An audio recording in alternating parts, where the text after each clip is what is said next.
Hi, and welcome to another episode of Eyes Wide Open.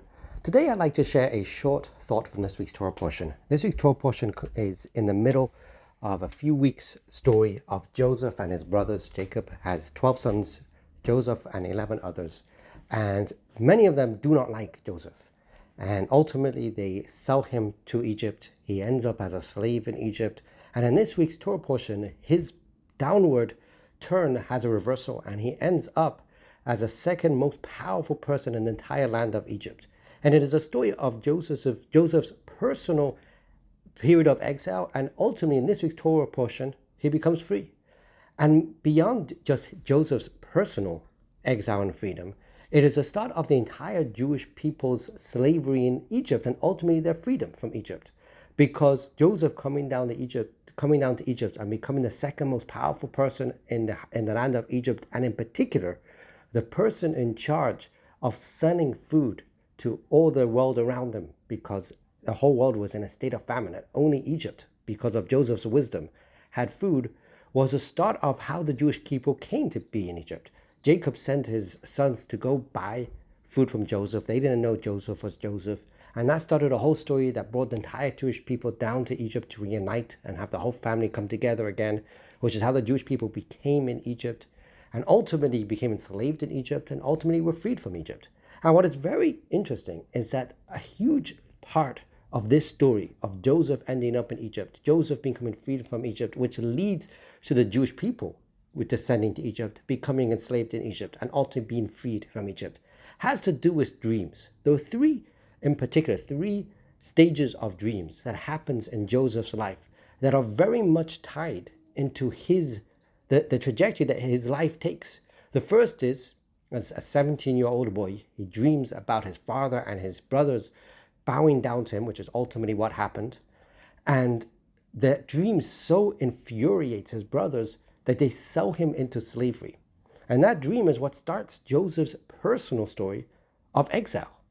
Then, several years later, he's in prison, and Pharaoh's butler and Pharaoh's head baker both have dreams that they can't interpret, and Joseph has to interpret those dreams for them, which in that moment does very little. But 2 years later, Pharaoh has a dream about cows and corn, and he doesn't know what it means. And the butler remembers that Joseph interpreted his dream 2 years earlier, and he tells it to Pharaoh. And Joseph is brought out of jail to interpret Pharaoh's dream to Pharaoh, and he does it so successfully that he's appointed the second most powerful person in the land, and the person in charge of executing the strategy that will allow Egypt, and only Egypt, to have food in this extraordinary famine. And you see how Joseph's entire life trajectory of exile and slavery and ultimately freedom is tied into these three dreams. And ultimately the entire Jewish people's story of the slavery in Egypt and the exodus from Egypt and receiving the Torah and making their way to the land of Israel, and the entire Jewish history has to do with these dreams. And the question is, why is it specifically that the story of Joseph and the story of the Jewish people of exile and freedom is tied to dreams? What is the connection between exile and freedom with dreams? And the answer is that a dream is similar in certain ways to real life. In life, things happen, and in a dream, things happen. What difference between them is, in life, we understand, at least to some degree, what's going on. There is a sequence of order to the events that occur. We are in one place, we move to the next place, and then something happens, and then we move on to another place, and something else happens. In a dream, there are likewise events, but there's no order to them. Nothing makes any sense. It's impossible to understand what's actually happening in a dream. It's chaotic, which is why a dream is compared to exile.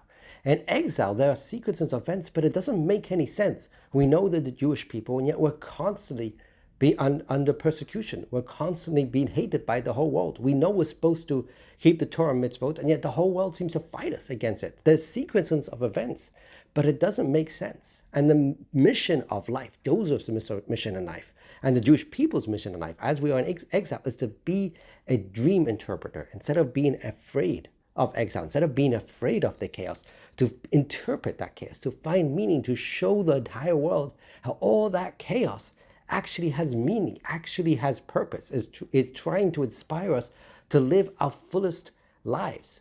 So it is specifically the theme of dreams that so beautifully encapsulates Joseph's struggles. Joseph is going through this period of extraordinarily painful exile and slavery and ultimately freedom. He did so as a dream interpreter, not letting the chaos define him, but he defined the chaos. He brought order and purpose to the chaos. And that was his mission, his message rather, to his brothers and to the rest of Jewish people and throughout all history, that as we go through the struggles and challenges of exile, we do so as dream interpreters, explaining and showing and illuminating the meaning and purpose within them. And that's how we bring Mashiach.